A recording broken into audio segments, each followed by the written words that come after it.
The thing is, the biggest thing that I realize with the group is that we have such good kids here. And as you're going through and you're teaching, they really do want to learn. And as you're doing the whole process, you've got to constantly adapt to meet the needs of the students.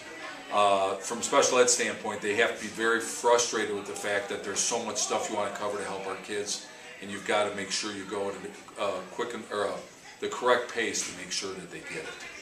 That was the biggest thing that you know, you've got to, whatever you have planned, it's always going to change because it changes in a second.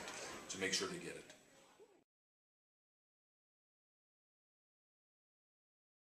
Best part of my day, probably this 8th period class, and most of the kids, you know, the best part was just talking to them, and as you went through the lesson, they have a lot of very insightful thoughts that you just got to get them out there. That was the best.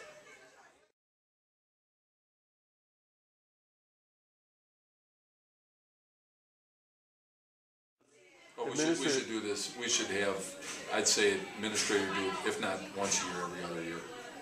And I don't know if it's fair for them to do it in their subject area.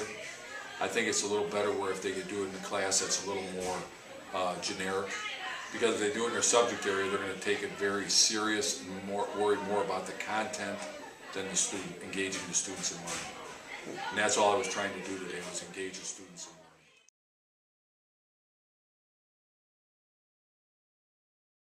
The thing is, most administrators have, once you're out of the classroom 2 or 3 years, things always change and you forget why you got into education. It takes about that long, but then all of a sudden you remember why you're doing what you're doing. It's all about the kids.